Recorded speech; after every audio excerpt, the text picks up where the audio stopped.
Therefore, the radio station itself retains political neutrality, and any political views or comments aired as part of political discussion programming or otherwise are not the views of Listen Lanarkshire, nor of Getting Better Together Limited. The station has a set of key commitments found on the Ofcom website, and we adhere to all necessary Ofcom rules. For more information or inquiries, please contact us at radio@shotshealthyliving.com.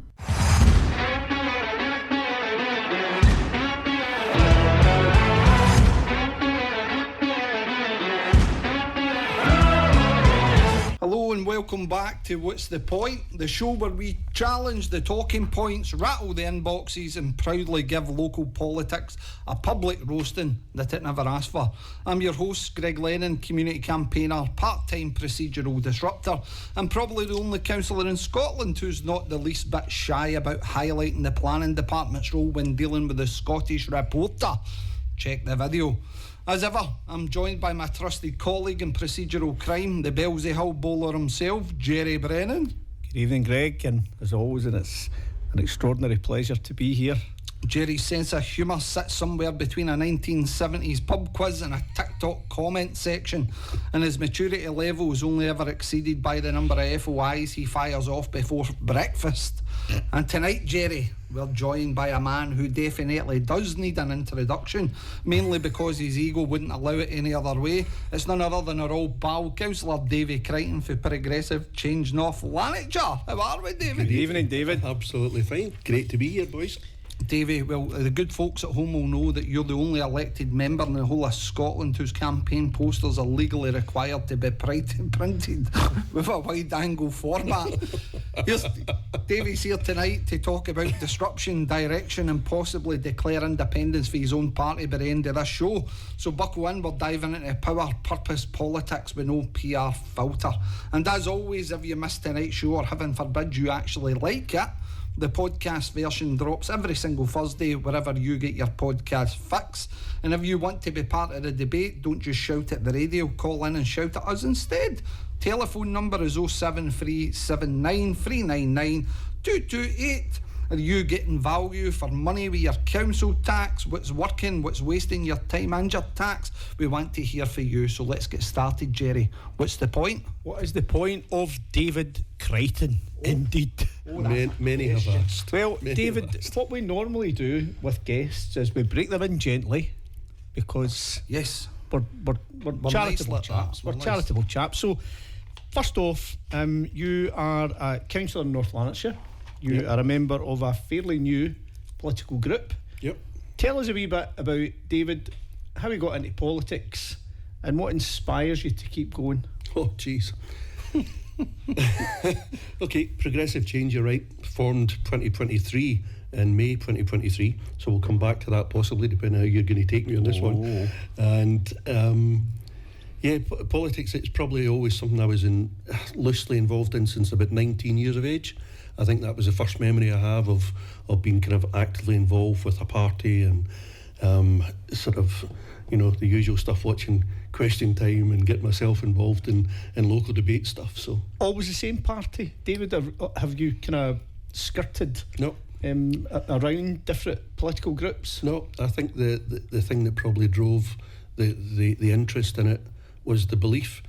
And probably still hold it, I've got to say, maybe weakened in recent times, but in terms of a nationalist belief that was there from an early age, and so my natural home was the SNP. Right. Okay. So after your early years, how does it develop into, you know, becoming a councillor? Had you stood before as a candidate, or was the 2022 was your first 2022 election? Yeah, right. That's right. I got in, well, in terms of the party at that point, I was involved in a lot of by-elections and elections and campaigning and chapping doors and sort of knock-ups and stuff that it's called for there, so we did all that. And then locally I established a community council where I stayed, and that was probably the first sort of foray, I suppose, of going outside the party and getting that established, and that's still running to this day. So that's been running a long time, which is really quite gratifying to see. Just one last question, Greg, before you jump in. You've moved from a larger party structure, being in the SNP, and quite a much diminished group from the original group who were elected in 2022. Diminished in numbers, not in talent. Diminished in talent and numbers, actually, I think you'll find. But anyway, you've moved from a larger group to a smaller group. Has that been... What did you enjoy more? Did you enjoy the bigger party structure, or is the smaller party structure something that you prefer? Much prefer the smaller party structure. I think it's been a learning curve. It's been on the basis that you actually get to voice an opinion, both within the group itself and have the freedom of conscience to make comments in council and council chamber, whereas that was never really an offer within the SNP. It was very much the hierarchy, and it was, I always remember the first couple of times I went to SNP group meetings and was told that I could only ever ask 2 questions. Two questions, and after that, effectively, it was that was you done, and I thought that was really difficult for me to keep quiet, as you'll find out later on as we go through tonight, no doubt. So I always had more to say, and I found that part really quite difficult as well. But going back to the small numbers, absolutely not. 100%. This is the group that has a commitment, and I did absolutely mean it, commitment to making sure that we do things as well as we possibly can. So I'm going to stick in this line of questioning for our established and esteemed guest here, Jerry. That wasn't what you said earlier. It was not. It was definitely not what I said earlier. There was more fruity explanations of you, David. I assure you. It's constructive language, I think it was called. But anyway, okay. So your departure for the SNP, so obviously people at home will potentially know exactly the background, etc., even although there has been significant press coverage with regards to certain members within, or all progressive change members leaving the SNP in North Lanarkshire. When you left the SNP, it was quite a public and many would argue principled way that you left. I want you to take me back to the actual process of how you left, David. What did you leave for? Can you remember what the detail vividly. behind it was? Absolutely, vividly, I can remember. You've got to remember this was a party SNP that I'd been involved with since I was about 19, and all of a sudden it's a lifelong commitment. Well, there was off and on. I mean, don't get me wrong, I wasn't there every week, every night doing all the jobs. That wasn't it, but the kind of belief in the activity was always there. But there was 2 aspects to it. One that was the very public aspect, where we, within Progressive Change now, one of our members kind of made us aware, unfortunately, of sexual harassment allegations that involved another member of the SNP group, and effectively the leader of the group at that point. And as that transpired and some of the information started to leak out and discussions were had, is that I felt particularly uncomfortable the way that was going and the way that no action was being taken. There was no apparent protection offered to that individual within our group. And I think at the same time, and this has gone back, and Greg might not want this out, but effectively at the same time, this same leader was then progressing with an absolute nonsense claim of some form of grievance against yourself. Yeah. And it was a horrific period, absolutely horrific period. And the more that developed as well, is that we just started building up evidence of how misleading that was. And it was misleading the group, misleading the individuals, contradicting the SNP National Secretary at that point, Lorna Finn. There's a whole lot of information, and you know, whether this is for now or whether it's for later, it probably best saved for later. But there's a whole lot of principle stuff there. There was a whole lot of uncomfortable feelings, and I think it spoke volumes that 8 people from the SNP decided enough was enough, and that was it. See, when you did that, and you mentioned the National Secretary there, one of the highest positions within absolutely, yep, the party and the National Executive, did you feel that you were taken seriously? Totally ignored by them. Totally ignored. It was a situation that they didn't want to investigate. They didn't want to think was happening. We obviously pushed the issue. There was 2 or 3 of us had taken it, you know, to heart, and very much were pushing the issue that's there. And long-established members, not, you know, just myself within the group. And yet there was this kind of refusal, absolute refusal to accept that there was a contradiction in what was happening. There was a refusal to even start to look at a protection aspect for this individual that had raised issues with the SNP group leader. Yeah. Do you think the SNP was effective? And it's sort of, because if you think about it, if you worked for any organisation now, I think that folks at home need to understand this isn't a job. It's basically you're elected into a position. We don't have the same employment rights as an employee, etc. But you would think that safeguarding mechanisms would be there, that basically if a victim comes forward and makes these allegations, then there's a level of protection. Do you think the party protected that individual? Not at all. At any stage? Not at all. Not from what I know. Yeah. So, I mean, there may be other arguments that's there. I mean, I've seen correspondence, for instance, where the individual directly asked the leadership team as to what they were putting in place. This is the new leadership team. This was the clarify. new leadership team. Right, new leadership team. There's after the previous leadership team as well at the moment. Yeah. After the previous leader had resigned his position at that point. Yeah. Resigned as leader at that point, but was still a councillor. Yeah. And at that point, there was moves to actually start to reintroduce him back into the group setting, which was starting to really increase. I remember the seeing uncomfortable the nature Christmas of that. time. I remember seeing that, and I think it was in the Sunday Mail or something. Yeah. And it was him, the leader of the SNP group, and a couple of councillors in there, SNP members. The Coatbridge councillors. In that photograph. That was a bit strange. It just became really uncomfortable. Yeah. It became. I can vouch for that because I was present at that Christmas party. All right. Yep. And I had to extricate myself quickly from the proceedings for that very reason. I think when you find people telling you mistruths and misdirecting you, and at the same time your own situation was going on in the background, that was just fabricated nonsense. Absolutely. I mean, when you see complaints arriving with exactly the same terminology, spelling mistakes, written by the same person, and you just think, that's the interesting point for me and all of that is I think that at that point I was the only individual that was raising any questions or concerns with regards to that, and you guys obviously we didn't know each other at the time, so you guys had your own set of questions and own ideas about how things should be done. But for me, listen, I think it's a very delicate situation. I think it's very difficult for everybody involved. Oh, it was, even now. But well, again, that's one of the critical factors. But the most important thing for me is the priority in relation to the safeguarding of the victim. And again, there wasn't that in that instance. But that's been used continuously against members of the SNP group whenever it's a power dynamic or a power shift, power struggle, that these individuals look to utilise these things, but actually never ever any protection of the victims or alleged victims. I think ultimately the situation will close if and when the court case that is scheduled to take place takes place. Yeah. And, you know, we need to be very careful, I guess, to offer another opinion as to what... But I'm only speaking about what I've seen, who I spoke to, and what I know to be fact. Well, again, that leads into a nice kind of question with regards to... Because I don't want to come off the SNP. I think the SNP is very important in North Lanarkshire, especially given the background, the context of the individuals involved in these proceedings that ultimately resulted in 8 members leaving that SNP group. And if you look previously, even into the last couple of terms and that kind of thing, major court cases, same names mentioned, same names involved. And what was that? I think it was a defamation case that came forward to the High Court. And again, that obviously resulted in a significant award being made to an individual who felt their character was slandered.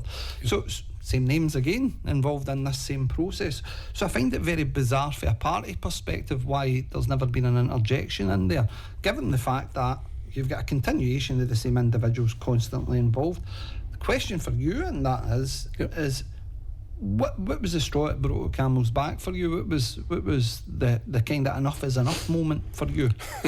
I think all the stuff that I've just mentioned that's there, and then there was the basis where 8 of us, there's something, you sit in different committees, so to make the basis of your allocated committees that's there, and as a kind of protest almost, there was 8 of us said, well, sorry, okay, we're not representing the SNP in committees until this is resolved, because we were trying to think this has to come to a conclusion. Suspension in perpetuity. Correct. Yeah. You know, it'd gone on for months, and they were receiving emails from very elder statesmen within the SNP group that's there as well, and there was no review undertaken, although it was promised on the streets of, I'm trying to remember where it was. Bellshill, actually. In Bellshill. It was Hamza Hamza said a full review and investigate. Nothing happened, and then on the back of it, So hold on. Did you not get to see a copy of that full review that was promised in a Bellshill butcher's? Actually, I remember watching it on TV. No, Yeah. unaware of it.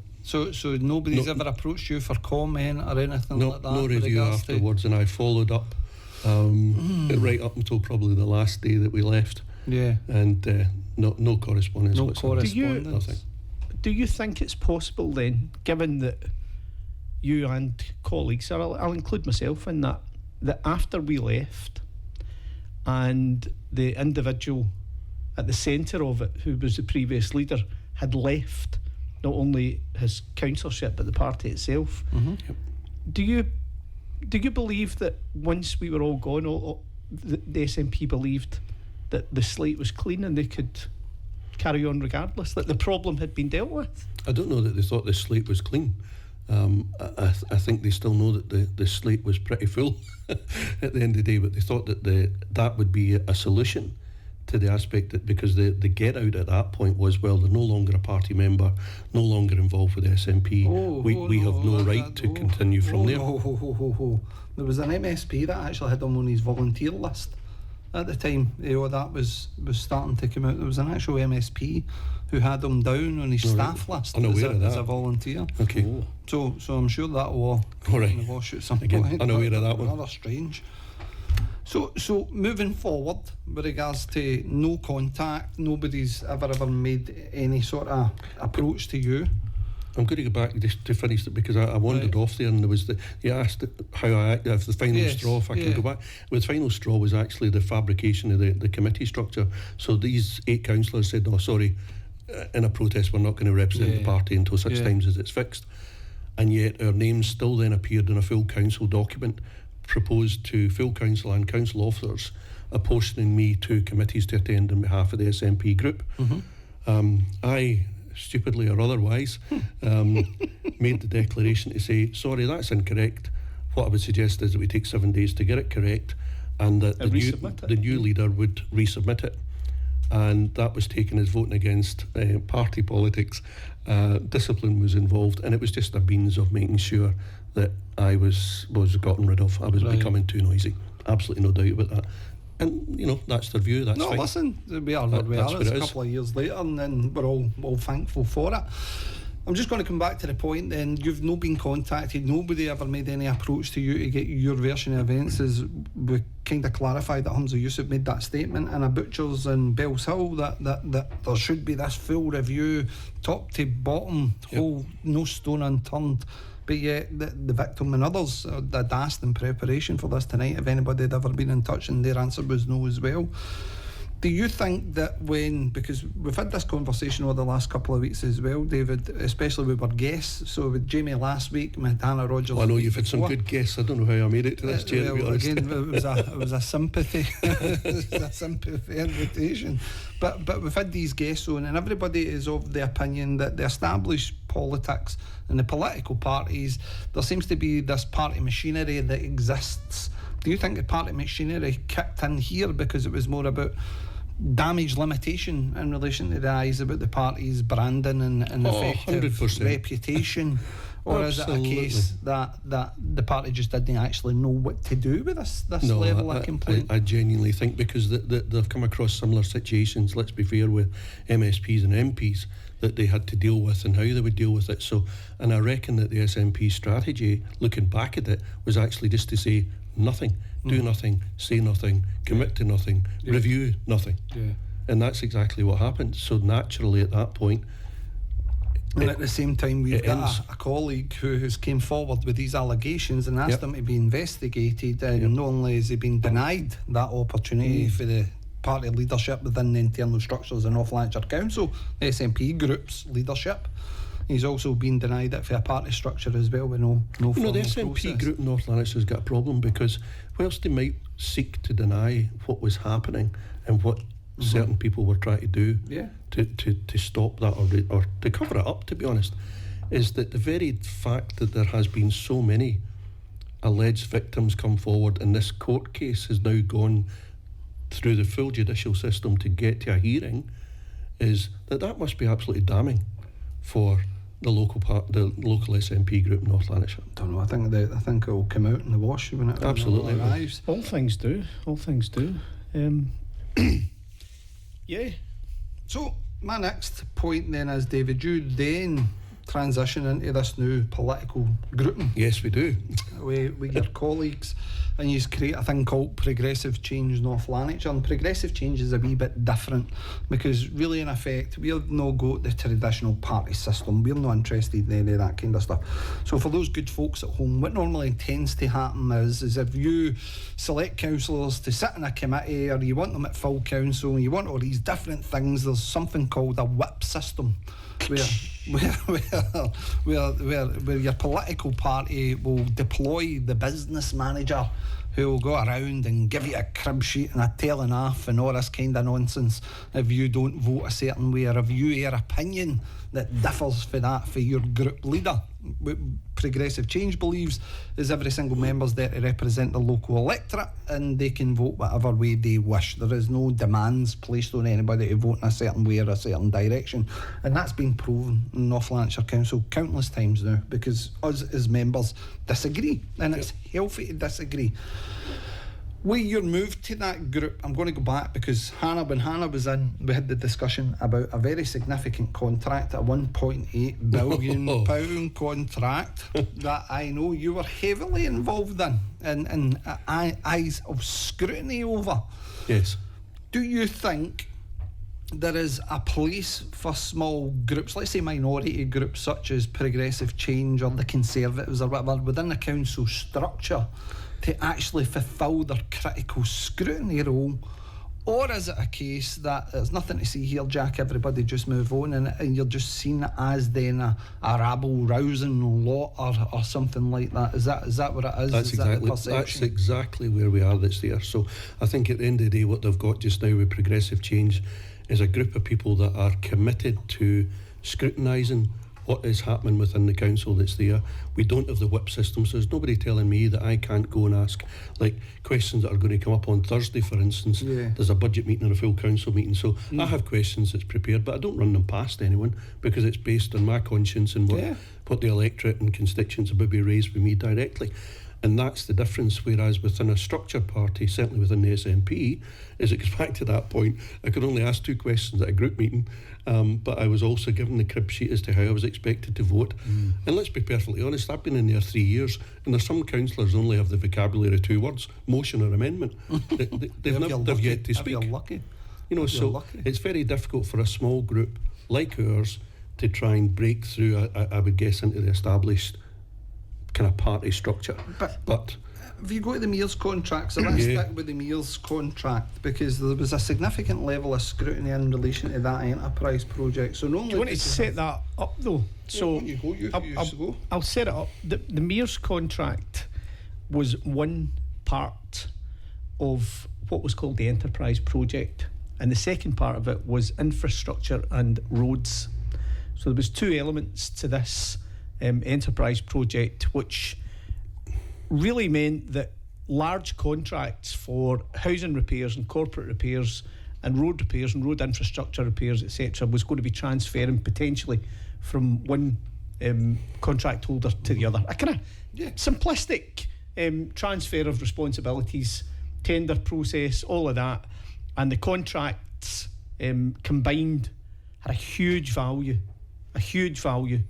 around £2.25 billion. That was the total value, and that contract was going to run, or those 2 elements of the contract were going to run from between 8 years to 12 years. So a significant investment, significant time scale, and a really key decision for the council to make, and they probably won't make one like that in the next 10-15 years. I doubt they'll make one like that again. It's the largest single procurement award within Scotland. That's it within Scottish history. 1.8 billion to MEARs and 450 million to the roads and infrastructure project. I think it was Hotchkiss. That's right. Who got the Do German you think folk at home comprehend that idea and size of contract, the scale of the numbers involved? 1.8 billion. I'll tell you why they don't, right? Uh-huh. David touched on a point there about scrutiny. And anybody who's listening to this at home, or who listens to it back in the podcast, they will hear you and I go on about our role as councillors, not as podcast participants, but as councillors, as the council's critical scrutiny body, right? And our job is to protect the public pound. The reason the general public in North Lanarkshire don't know too much about it is because the only individuals who made any noise about that contract came from the Progressive Change group. There was nothing from Labour at all, right? So there's nothing for Labour councillors to get out in their social media, right? Because there's no need. There's nothing coming from the SNP councillors, so likewise there'll be nothing on their feeds either. The only critical scrutiny that came from that came from our group. Mm-hmm. And David, you were instrumental, particularly around the pension elements and liabilities in areas where you have a real specialism and a great deal of knowledge.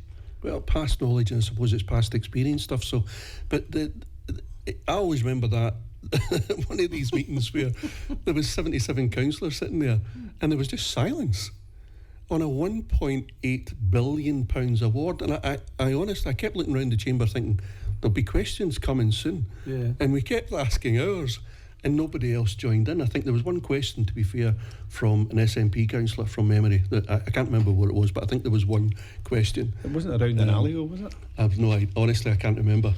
But when you look at it, and I always remember asking the questions in it, you're right, one of the areas that I looked at was pension. And the thing that got me about pension was that it was a final salary scheme, and I'm not going to get technical because you really will turn off the radio viewers or listeners to that stage. But a final salary scheme carries a huge potential liability when it's been wound up or been transferred. And within that huge document that we got, I think it was 76 or 67 pages worth of really top-heavy information, there was 2 lines on pension and saying, this scheme will be wound up, blah, blah, blah. And I thought, no, it didn't make sense. That's just nonsense. So I asked the question of the officers that were sitting there, what about, the transfer of the cash equivalents and all this kind of stuff that I kind of knew of. And you got a full response. I got a good Scottish term, glaikit looks is what I got. And the officer did his best. He said, we do this and do that. And so I then came back to the second question, and I felt sorry for him because he just kind of looked at me and thought, sorry, he has no idea. They referred it then to a legal officer, hoping, I think, to be bailed out. And I always remember she leaned forward into the mic and said, I've nothing further to add.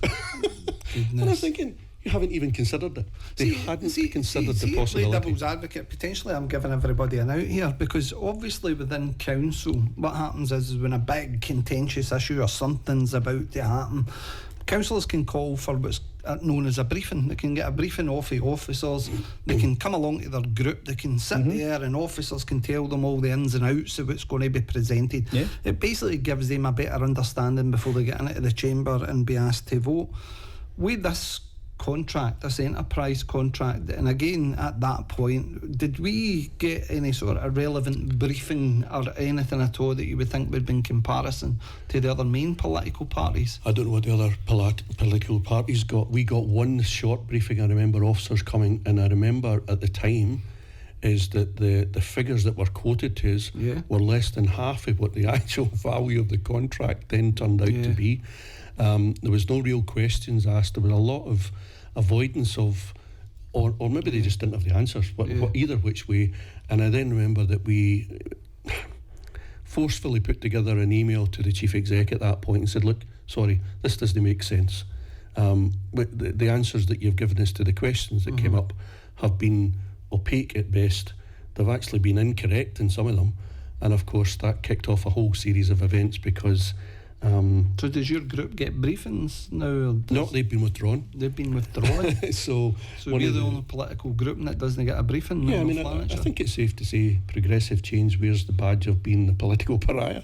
Yeah. Within the chamber. Can I qualify a wee bit of just what you said there, right? I remember going to one of the meetings back in tail end of 2023. Yep. And I can't remember if it was one of the meetings that was not for public viewing, because people need to know this too. Yeah. Some of the meetings that we had around that contract were not for public consumption. So Private the cameras... confidential. Private and confidential. The cameras were switched off, so things could be said openly and freely because it was a contractual negotiation ongoing. I asked a question of one of the officers about the value that was in the report. Right now, the value that was in the report was £1.2 million. Billion pounds. Sorry, David. £1.2 billion. And like any, decent councillor, I did my homework, as did you, and as did Greg, and we were fishing around looking for information about the contractor, and we looked in Company's House in the annual report. And in the annual report, while we were bound by confidentiality and you can't have it. Yeah. While we were bound by confidentiality clauses that we couldn't speak about it, MEARs were publicising that they were in line. Not in line, right? But the quantity of that contract was £1.8 billion, right? And I asked a question of that officer at council to say, I've just been through the annual reports for MEARs. MEARs are letting us know that they're in the final stages of this tender process with North Lanarkshire Council for a contract worth £1.8 billion. And the officer said, that's not a figure that I'm familiar with. Yeah. And we found out after saying that indeed, what was it? It was 1.8. Yeah. It wasn't 600,000 less than that. 600 million. 600 million. When you say 1.2 and 1.8, you think, oh, that's not a lot. Staggering. It's 600 million. It's staggering numbers. I'm going to come back to your point you made, Jerry, in relation to the information that you ascertained during that period. I think it's really important to note as well that whilst we were limited by confidentiality, no elected member could even remotely discuss this contract or anything at all in relation to it at that time, we'd found that MEARs chat rooms in relation to the financial markets were already abuzz by it, and it's raised the MEARs price significantly. I'll tell you one better than that. My brother, who lives in New Zealand, contacted me about that. Wow. This was back in the August of 2023 to say, this seems to be a fill your boots opportunity. That's how it was being discussed openly in the market forums and chat rooms. And while elected members were bound by confidentiality and told under no uncertain terms by the monitoring officer, stock prices going woof through the roof. There was all sorts of things going on, stock prices going through the roof, and it wasn't even confidentiality, because at that point we hadn't even been made aware of some of the details, and yet these chat rooms in terms of stocks and shares and everything else were effectively saying, fill your boots, if that's the phrase that's used. Basically it was saying MEARs are the sole bidder. Yeah, MEARs are the sole bidder. Annual report. It said that in the narrative of the annual report. Yeah. So again, if you think about it, then that surely, because if elected members are getting limited information with regards to the contract, but the next part of it is, it seems as if the market's completely open to it. Surely, again, if that stock price is rising exponentially, there may be a few bad actors in there who are taking part in that fill your boots moment. I could never see a situation where somebody would say, I'm the sole bidder for a 1.8 billion contract, and people would invest in them. Surely not. That's the point you've just made there. You need to make that clear. It was the sole bidder. Surely not. A £1.8 billion contract, and the best that North Lanarkshire could come up with was the incumbent supplier. I still find that staggering, so I'm trying not to get So no. Listen, I think too that involved kind in of it, but brings us to a nice sort of segue in this. So being that minority party in there, you says the political pariah. I disagree with you. I don't think it is a case of a political pariah. I see it as being the only effective opposition within a chamber, because again, if we're asking the difficult questions, the uncomfortable questions, then really in effect take us out the equation. Who does? Because then you go back to the status quo party machinery. Everybody's just going to sit in there, raise their hand when the leader says so, etc. Do you think there is still room in relation to, especially North Lanarkshire, because that's really what we can talk about, Correct. within North Lanarkshire Council, for the chamber to have differing viewpoints in other political groupings? Because if you look at the two main parties, SNP and Labour, there seems to be a cosy, comfortable relationship that exists in there, and an understanding, although it seems to be canned outrage every now and again, but there is a comfortable understanding that exists, potentially because pay or other things like that. Do you think groups, small groups, are more independent councillors is what is needed in North Lanarkshire? 100% is that we have to get Jerry's bursting to come in here with some, but and I'm going to let him, because I think he's going to fall off his chair if I don't. It's like, you've never forgot anything. No, I was just going to say, as you were going through that very lengthy process over a very long period of time, yes, sir. would you say that these statements are true, right? That you asked the same questions, the same conspiracy narrative was iterated at every possible meeting you attended, Conspiracy narrative? that you employed personal and political attacks which couldn't be supported by evidence, that you had an exclusive focus on conspiracy theorists, evidence in the chamber suggesting allegations against individuals, giving no substantive information. Oh, you're some guy, by the way. You're some guy. Is that reflective of anything that... I don't know how you want me to answer that, Jerry.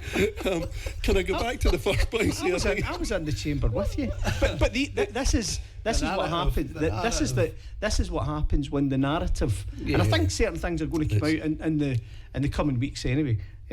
So I'm just going to prime people for that. For the Amy contract. We've been really, really critical, not suggesting that things had gone wrong. But critical for the right reason, not critical for the sake of being critical. That's where the chamber has decided they want to try and place us, and it's wrong. If you can try and conflate scrutiny with conspiratorial behaviour, or threatening behaviour, or even bullying behaviour, but it's not true. And I think, as I said, as time goes on, when we reflect over the next few weeks and we look at actually what happened, then people may have a different perspective. Look, I had people the way we went about that. I had people come to me after the meetings and the MEARs and stuff like that was there, and from 3 different parties, I might add, so you can work out that for yourself who they might be, actually saying you were exactly right following up these points, because we never get the opportunity, we never get the chance to ask these kind of questions, and to be fair, we never actually picked it up. The narrative coming for the leadership and the administration, I thought was absolutely shocking at the time, because that is where conspiracy theorists, etc. Yes. And what, for doing your job, for doing the right thing and asking the critical questions. And that's why I'm coming back to the point. Do they receive a significant level of briefing in comparison to other elected members? Now, the other administration, they're in charge effectively. The information that goes through them is the information that they're wishing to control, and this is going to lead on to another point when I come on to talk about full councils. Oh, absolutely. I'm sure that the other political parties receive briefings and information that we'll never but to see. that level, do you think the level of detail that's provided to the administration is different for what the other political groups is? I remember when Claire Williams was the very first show. Claire's obviously a Green councillor. The week after we had Robert McKendrick, who's an independent councillor. And when we were talking about budget setting processes and things like that, it was the lack of information that was presented to them. Now, they are elected on a mandate. Their local constituents vote them in at any election, and they're there to represent their views and wishes when it comes to North Lanarkshire Council. Why is there no the same equality across the board with regards to briefings? I just can't get my head around that. I don't think the council's been used to being disrupted. Right. I think there's been a calmness and an acceptance that you've got Labour Tory coalition Well, it's and no, but no, it is it's a coalition. I'm There's a sorry. bit part coming for the SNP in that, in my opinion, as well. There's a relationship. Well, you look back to when we established a party at Progressive Change, and just after the MEARs thing, the Labour and SNP took every opportunity jointly to try and make sure that we were put in a box. Yeah. And maybe for different reasons, but they were certainly close together. There's been some theatre in that council chamber that just gets me. These you talked about canned, kind of not laughter, but Canned outrage. Canned outrage. It's not theatre, that's- it's farce. and it's just absolute nonsense. You know, all of a sudden they're accusing Labour this, that, and the next thing, and we're going to have a vote no conference and Jim Logue and all this, and then all of a sudden that all just dies away. Yeah.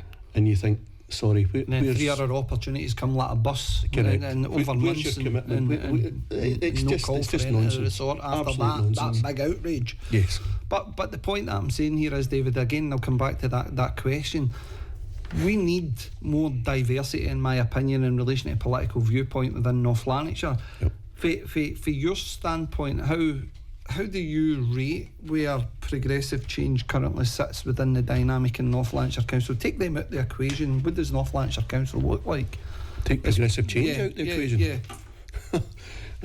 You've just got conformity that's there between a Labour situation where they also have the Tory party consistently vote. They're really funny because they can make these wonderful points and scream and shout, but then still vote, in favour of the administration. You've then also got the SNP who will make these points but never actually deliver anything that's there. So you've got a situation where, and hats off to Jim Logue. Jim Logue's got the situation definitely. and his El party. Presidente. Yep. He's got the situation. He must go home at night absolutely laughing up his sleeve after full council meetings when he thinks, geez, where's this opposition? Because there isn't any. And when we start, that it's Our numbers would never allow for any takeover of council or any of that kind of thing. No. Plus, also, there's no appetite in the other groups considering they're on the payroll. But the point that I'm going to let you in a second, right? But the point I'm trying to make here is about that idea of independent viewpoints that sit within the council. My own personal experience and viewpoint is I got elected in 2017, 2018, I can't remember what it was.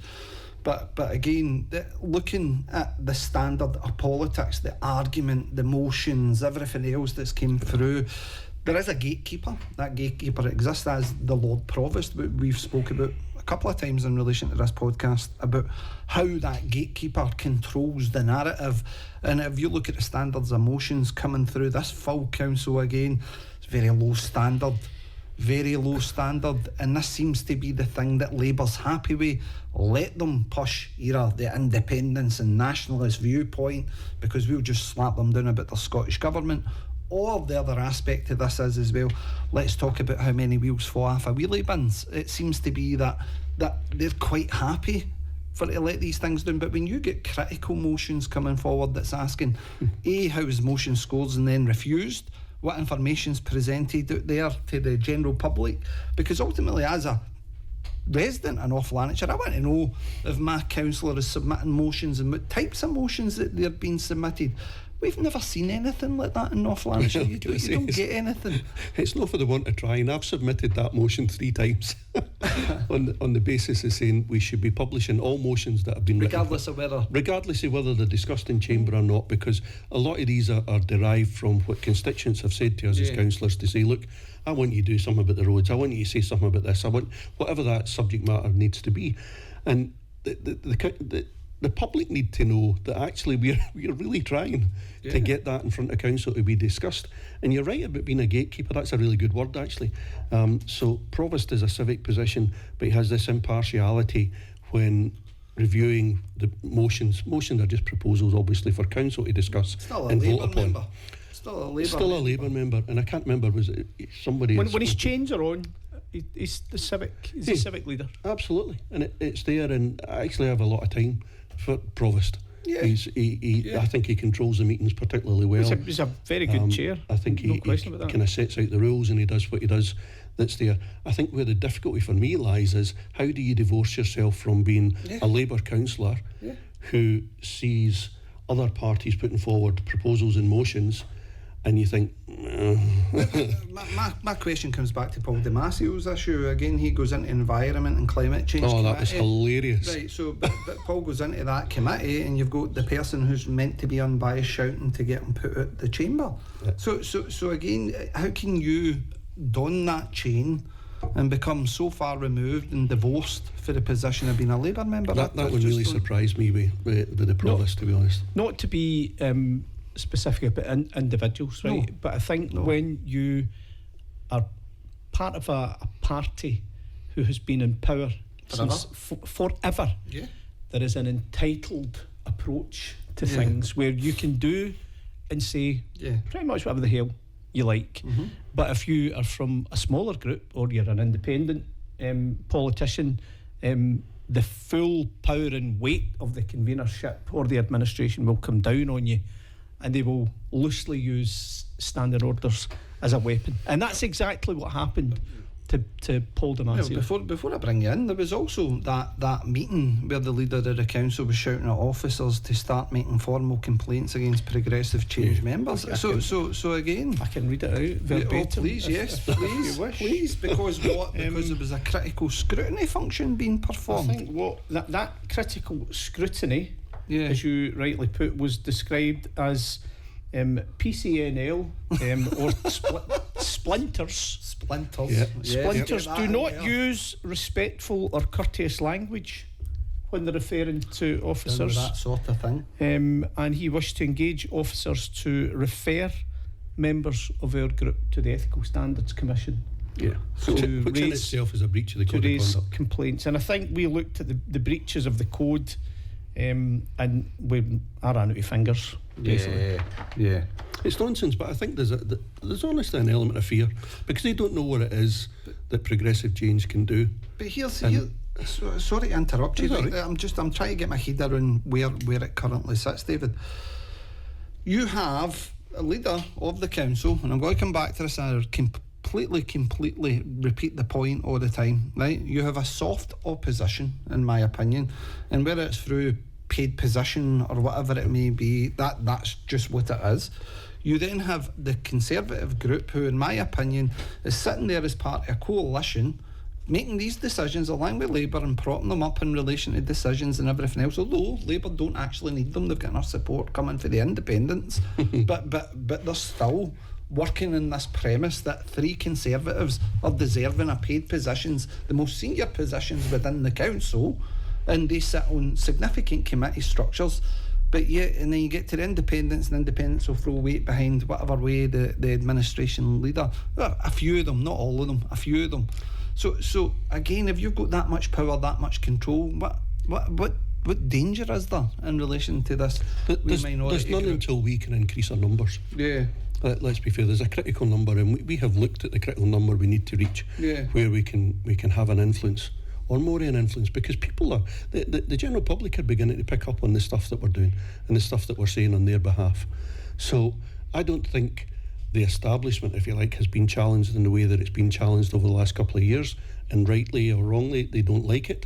I don't think officers particularly feel comfortable sometimes at the way, but come back to the courtesy and respect, that's absolute nonsense. I think every time, and any of our members that have represented themselves and spoken at Chamber have been nothing but courteous, polite, addressed the provost by provost and officers and everything else that's there. So I don't, the diatribe, and that's all it was, absolute diatribe that we got from the council leader on that basis was a nonsense. He wasn't even speaking to, well, he wasn't even speaking to an agenda item.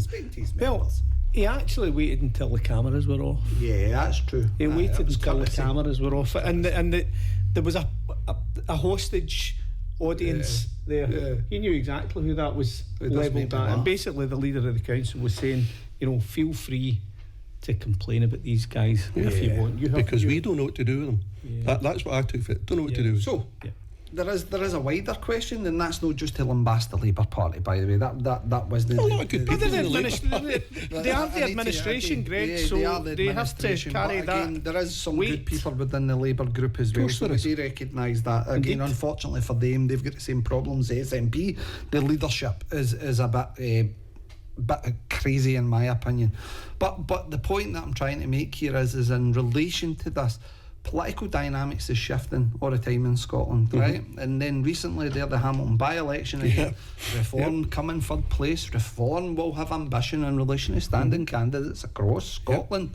So all of a sudden that wee minority group that exists within North Lanarkshire is going to actually start to be replicated in other political groupings. And if it's a case that come 27 for local that election, you have Reform councillors, then you have potentially Lib Dem councillors, you potentially have Green councillors and an increase in Green councillors. We're seeing that political dynamic shifts within North Lanarkshire. Now, we've asked the question, do we think that Labour will jump to Reform then because it is power at all cost? We've seen that year after year in relation to North Lanarkshire. Or is it a case that the Labour numbers will be down that much that really in effect Labour might be just completely and utterly sidelined because there is a whole raft of other smaller groups coming through where potentially that balance of power will shift? There's a strong unionist bloc in North Lanarkshire. There are strong pockets of unionism where culturally they are for the union. And they will vote for the party of the union as they see it, and they will absolutely vote for the one that seems strongest against the nationalists. And the rhetoric that's going to be coming forward, I think, from Reform will appeal greatly to that particular constituent group. And I think it will wipe the Conservatives off the face of the planet. Not in an existential way. I think they will come back because I don't see Reform lasting any more than a political cycle. The Conservatives will be back, but I think in these local elections, I think they're going to be badly hurt, and I think they'll be badly hurt in Holyrood as well, but that will impact on the Labour vote as well. And if the SNP get their vote out, the picture could be really, really but under the current leadership and style of politics within the SNP group, do you think that's going to resonate with people? Because I don't really see it. But you've got to measure success, right? So here's the measure of success of the current leader, right? So they started off with 36 councillors, and they're now down to 25. After North Lanarkshire residents putting their faith and trust in them for administration. After 3 years. So if the measure of success is that you lose 10% every year of your councillors, then you're I don't know how you measure that as success. And I don't see going forward. Personally, I don't see that leader continuing on. One of the key things for me, David, with the Hamilton by-election, the rise of Reform, even although other mainstream political parties, the established parties as they're so called as well, that trying to downplay Reform's position in that by-election. However, the reality is that was Tory votes, it was Labour votes. Surprisingly, it was SNP votes.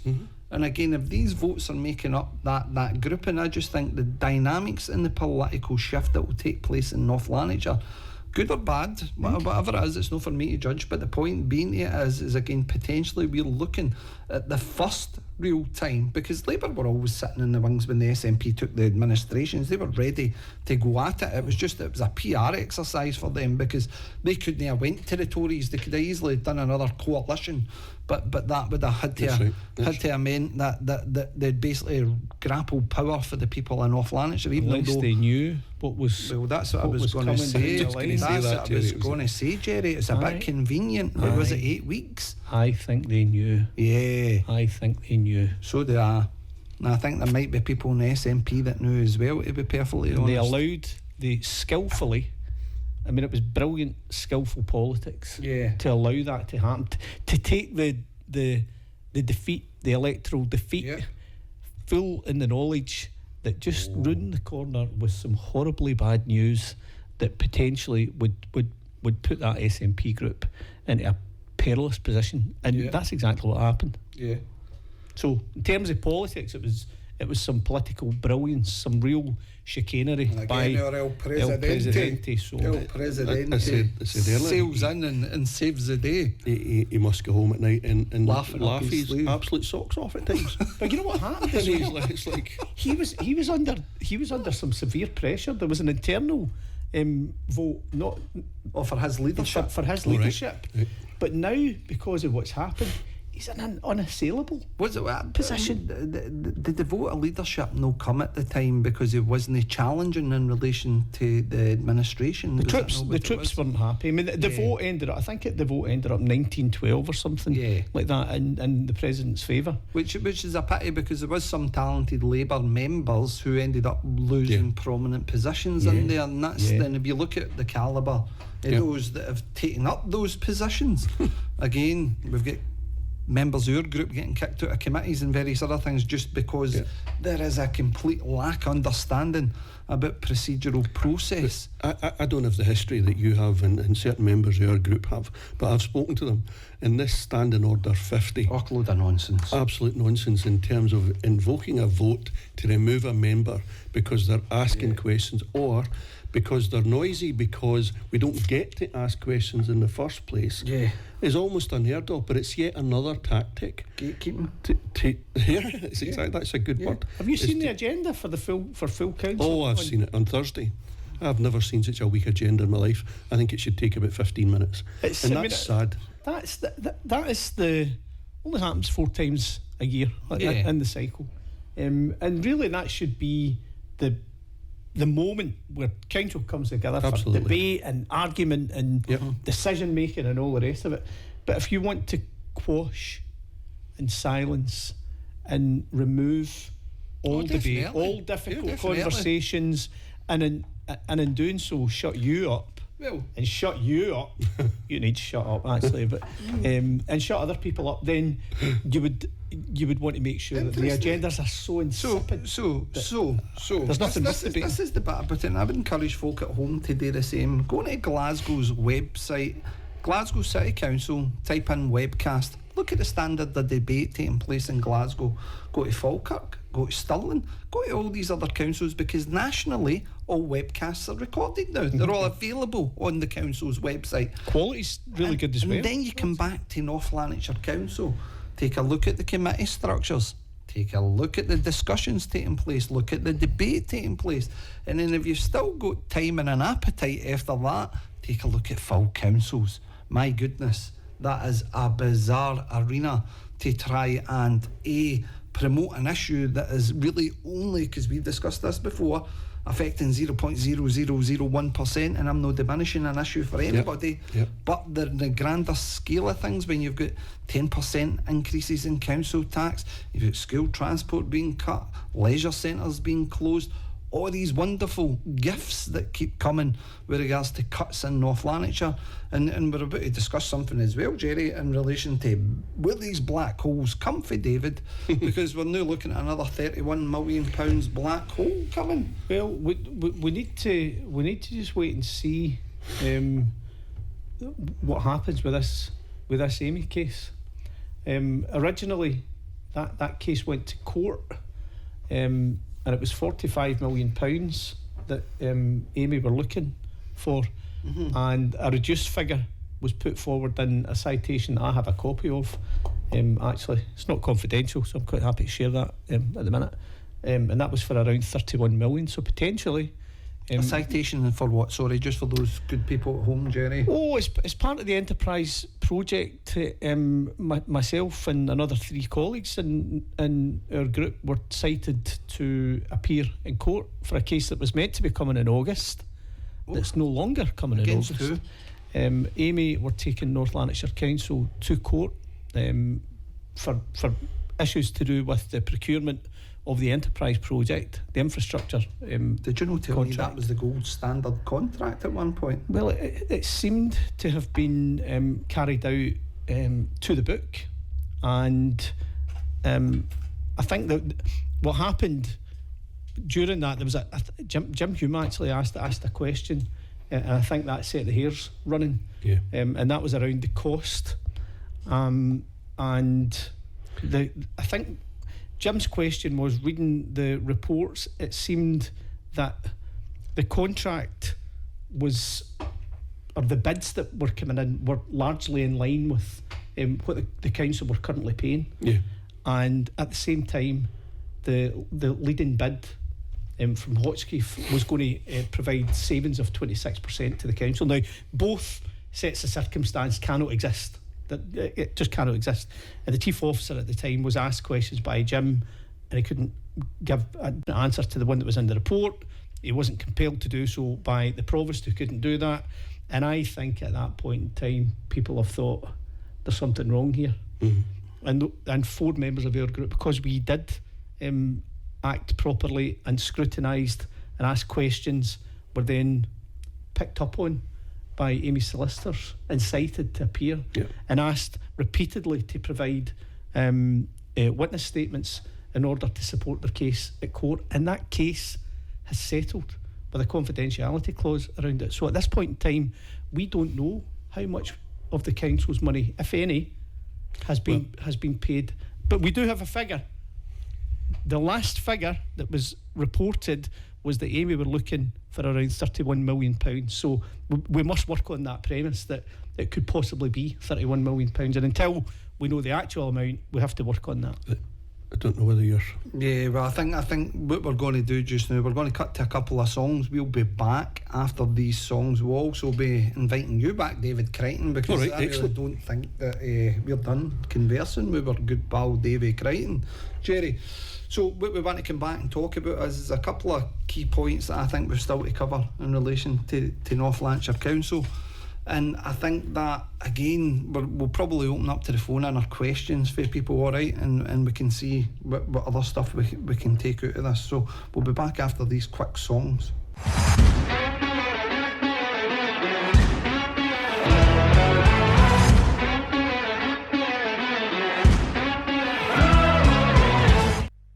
Welcome back to What's the Point. We're glad to be joined with our old pal David Crichton again, still in the studio, David, and the last song there was Revolution by the Beatles. My goodness, how appropriate for where the conversation goes next. Well, give us time.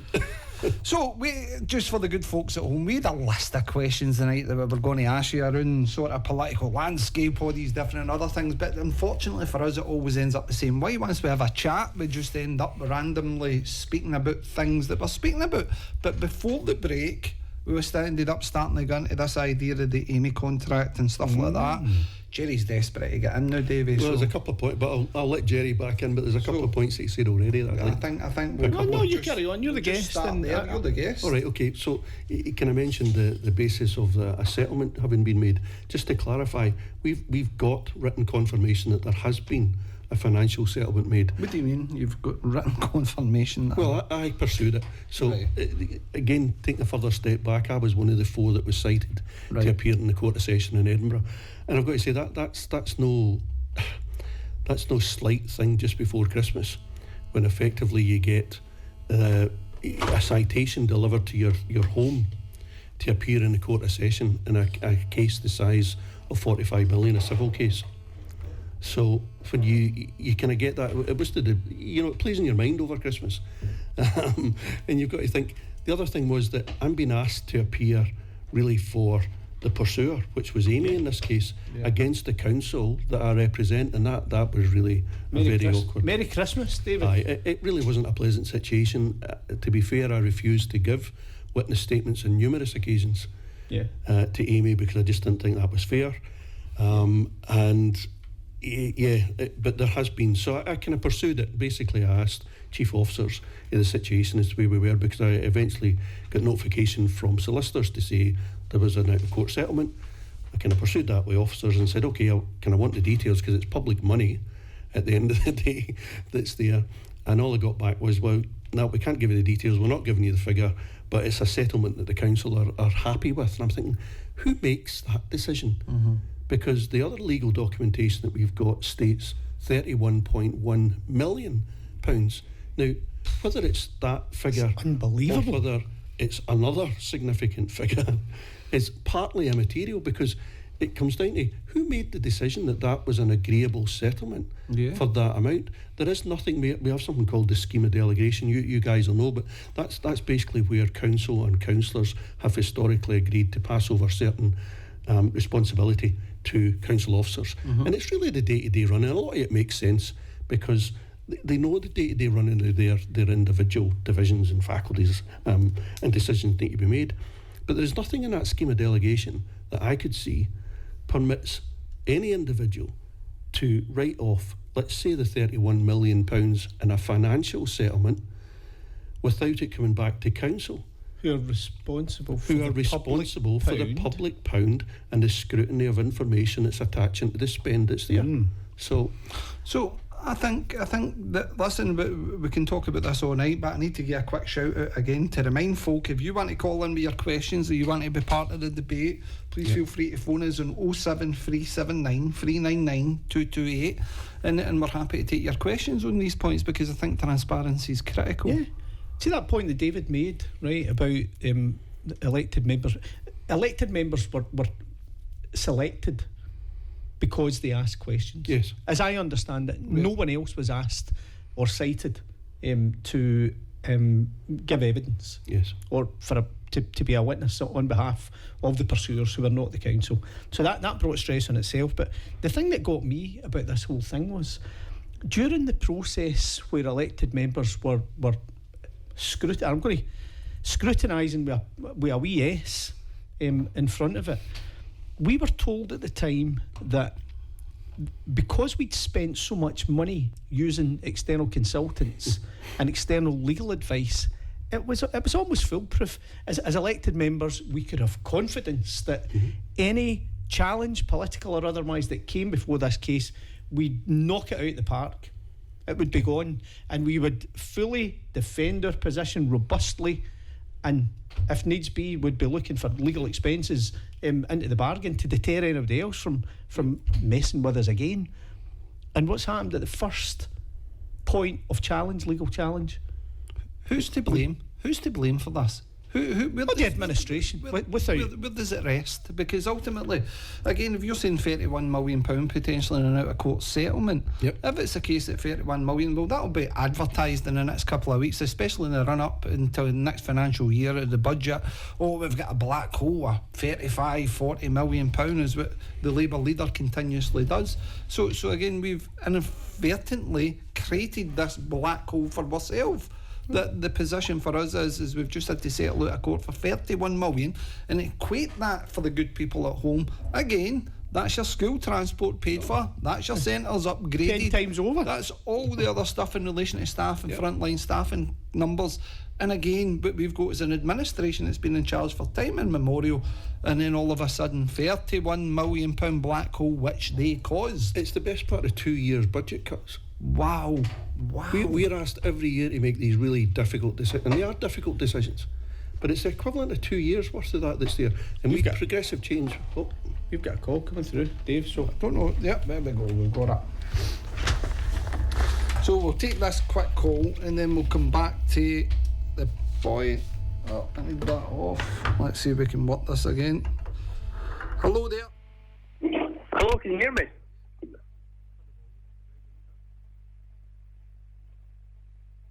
Hello. Can you hear us? You're very quiet, but yes. On you go. Do you have a question, caller? I've got a wee question here. Now, I listened to the show for a wee while now, and in one of the previous shows, Jerry mentioned something about the council spending around £16 million on consultant fees and for external legal fees for specialist solicitor advice. Yeah. Now, I was just wondering, is that good value, or would that money have been spent off maybe developing our own staff for North Lanarkshire Council? Where do you want to start, Jerry? I tell you, it's a great question, and thanks for bringing it up. And I know you've probably been waiting in a queue to get in, but we were actually talking about that very thing in relation to a contract award that's just been made and to a legal case that's currently, well, it's just concluded actually, at the Court of Session in Edinburgh. But you're absolutely right. Over the last 4 or 5 years, and I think I spoke about this at one of the council meetings, over the last 5 years, we have spent around £16 million on consultancy fees, external consultancy fees and external legal advice. And I brought a motion to the council asking for us to review that and perhaps look at developing specialisms within the council, within our own staff, that would cost a fraction of the cost, and develop a skill set within the council and create jobs within the council and jobs within North Lanarkshire. And as usual, that motion fell. No one was interested in it. So it doesn't seem to me, Cllr, that there's any appetite from within the administration to reflect on existing practice or to be reflective in terms of improvements that can be made. And it goes back to the point, Greg and David, that I was mentioning earlier on. It's the entitlement. We're entitled to make these decisions because we know best. And why do we know best? Because we've always known best.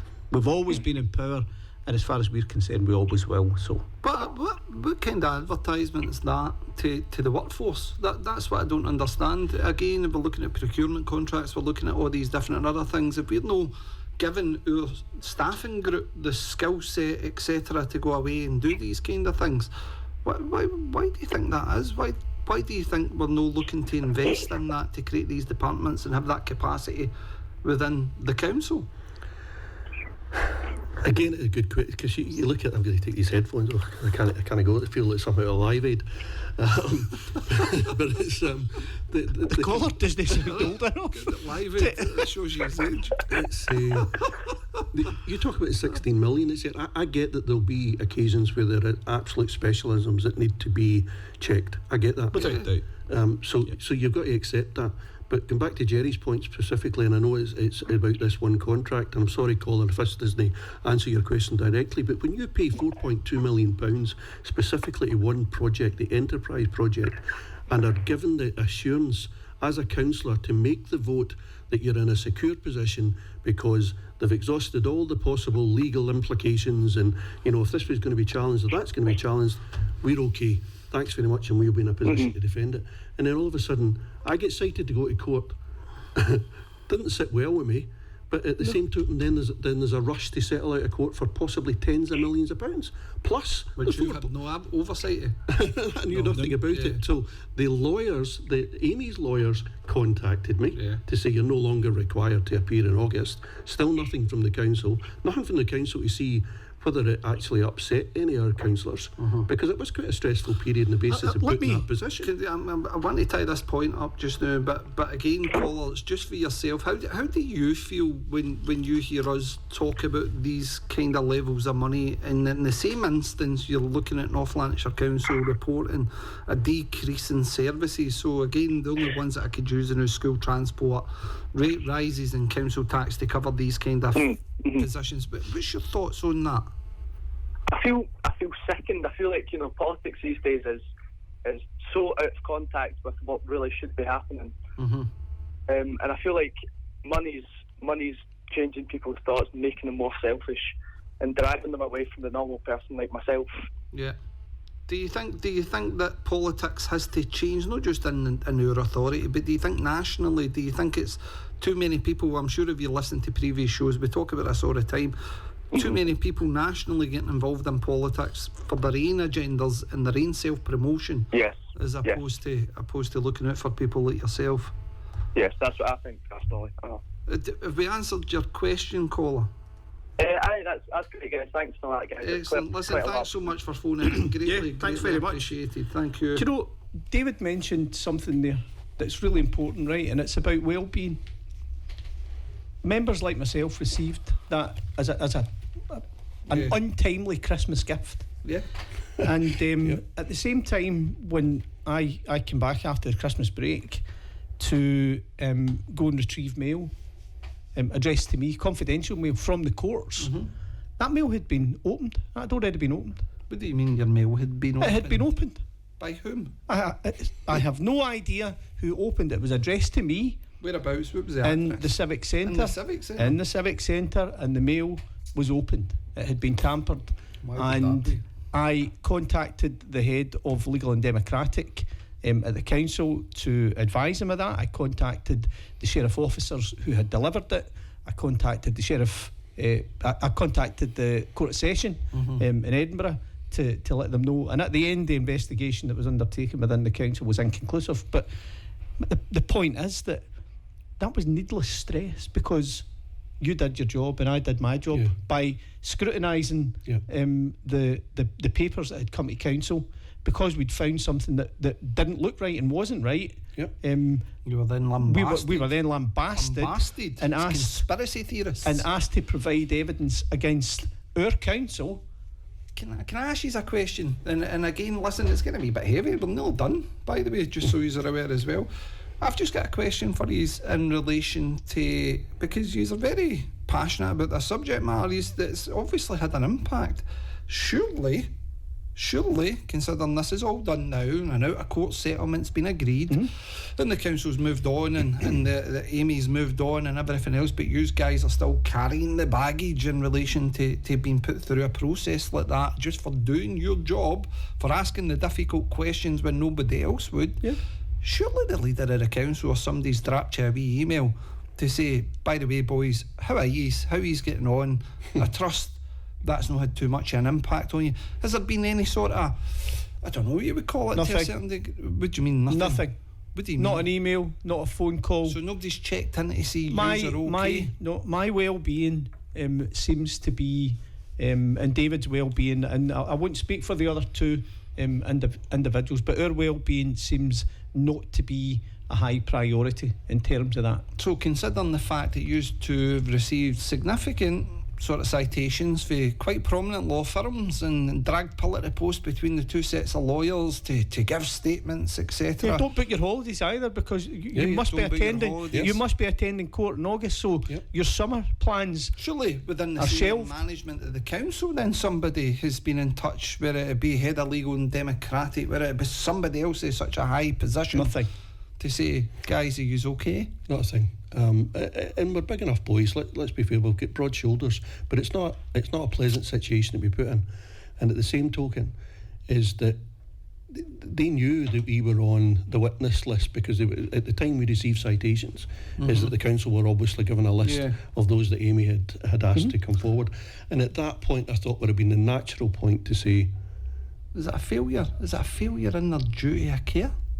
I feel that way. Would you say I feel that way without question? In their duty of care? Because if you were an employee, you would have all sorts of resources available to you. You would have any sort of additional services that are out there that the council currently employs. I think, unfortunately, what would probably happen, it's just my opinion in this one, is that because of the dust that we kicked up over the MEARs side of the contract, is that there would be a concern from the council. Well, if we were being cited by Amy as to what we were going to be asked to comment upon. As if we were enemies of the state. We were on the other side of the argument, which, can I say, was never the case. And taking your point about holidays, you're exactly right. Surely that mature response has got you your briefings back. That's how got you your briefings I'll do the back. jokes. I'll live in hope for you. Just before we go, I've got a couple of questions that I'm going to read out in relation to email. I've got a guy, Jamie Fishots, who's asking, what's the next step for progressive change? Brilliant question. Effectively, just now we're looking, so everybody's, you take that period of building up from May 2023 and you've got a learning process to go that's there. But just now we're looking to expand it. I've taken on the role within the party to try and expand the basis of candidates for 2027 to look at, we'll soon be opening up for individual party membership, because we're receiving inquiries all the time about how can we do this, how can we do that. You guys are making the noise, you're actually making some kind of sense, which is good to hear. So that will soon be happening as well. So we look to membership opening up.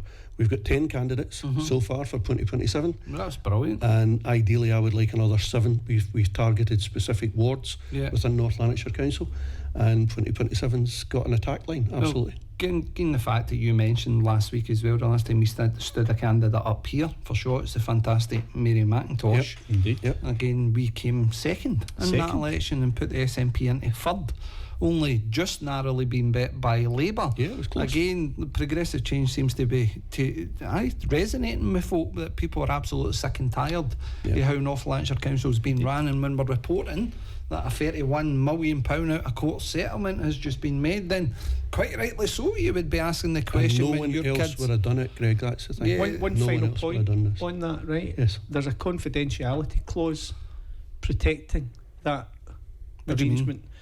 without a court settlement. Yeah. So we, How can you have a confidentiality clause with public money? It's an interesting question, Greg, because I asked at council on the 28th of March. It was either the 28th of March or the 7th of December last year, or the December in 2023. I asked the chief officer in which circumstances a confidentiality or a non-disclosure agreement would be used, and I was told without any hesitation there is no circumstances in which a non-disclosure agreement would be used. And what we find is that that's not entirely true. Right. And this relates, whether it relates to a court case, it relates to the enterprise project, and there's no escaping that. It's public funds. No, and it's public a challenge to the good people listening at home. Submit a freedom of information request and ask them to I want to know provide how you- much that. yeah, I want provide to you know how how much that It'll costs. go much it alongside was. mine. Mine's already That's in. what I was going to say. Listen, the more freedom of information requests that are introduced to the council, the better, in my opinion. Again, public money can't be hidden. This is council taxpayer money, and Correct. people have got a right to understand where it Absolutely. goes. Right, one last question. Yep. Because obviously you've just highlighted where we're going. I've got another one, Stevie for Coatbridge, and Stevie for Coatbridge is asking, how come Labour can have such control within the council that it's able to stop your motions going through? We covered a wee bit about gatekeepers earlier on, is that you've got that process that every motion that's lodged by a councillor has to go via the Lord Provost, and the Lord Provost takes direction from council officers, whether it be legal, whether it be procedural, whether it be whatever he deems is necessary to arrive at a decision. And until we can work out what that matrix looks like, because nobody's ever told us, is that we will probably repeatedly get our motions kicked into touch. Now, and the last question here is, as well, as Agnes coming for Wishaw. Agnes is asking, gentlemen, I've been listening to your show for the last few weeks. I participated in the brown bin petition. Here we go. Listen, Agnes, I can give you an update on that nonsense. How is it people from North Lanarkshire, any time that they take part in things to raise these issues, how is it that Labour continuously shoot us down? So, it's a legitimate question. Anybody want to take it on? You're a petition guy. So the petition was launched with one clear aim. It was a number of people had raised the fact that were unhappy in relation to the brown bin charges. Petition was submitted, and subsequently that was the committee where Paul Damasio was kicked out of. Since then, we've had a response for the convener of that committee. Now, you're talking, how many weeks ago was that submitted? How many weeks ago? No, the petition was submitted. So Councillor Helen Lochran is the convener of Environment and Climate Change Committee, which would have heard that petition. It was only last week, I think Friday, that Councillor Lochran got back to me to say, by the way, because I chased for an update to see where is the brown bin petition currently sitting at. Right. We haven't done anything with it. Please see the council decision back in whenever, and you'll see the process has changed. Now, if you read the process within it, which is quite surprising, it actually highlights that officers or whoever it is, the convener, must pass that information on to Community Matters team, and Community Matters team will then progress forward with the appropriate committee and that kind of thing. So you kind of wash your hands of it and say, do you know what? Listen, we're not going to deal with that. Can you wash your hands? I don't think you can. Because I think there would be a paper trail. There is a paper trail, there's emails. Back. So we'll be able to find out when it was sent to Community Matters. It's proper ownership, that's all we're asking. Proper ownership of public opinion. So what I think is important as well is potentially we've been kicked down the road to make sure the can's been kicked down the road to stop it even. Hopefully to take away any momentum that was there in relation to local residents, and hopefully turn it all back on me for wasting everybody's time. Unfortunately for them, that's not the case. And again, we will continue to pursue the brown bin petition. But what I will do is over the next couple of days, I'll put out an update for people to make sure that they're fully aware and to try and make sure that the councils obviously have followed the appropriate procedure in which it's claiming it's there. Right, so just to finish up then, David, thank you so much for joining us. Indeed. Had a ball. Always Loved it. Jerry, I can't actually believe that's an hour and 30 minutes already with this fella. I know. It's a quality conversation. What It's can I say? amazing. It's amazing how much time flies when you get a blairer. It's always a privilege to have him in our company. I'll say that in front of him, and then I'll talk about behind his back. Quite rightly so. So for you good folks listening at home, this has been What's the Point? The podcast will drop on Thursday and will be available for everywhere you get your podcast. You've been listening to Listen Lanarkshire 107.7 FM, and we hope you have an amazing night. And on that bombshell, good night. Good night. Good night, folks.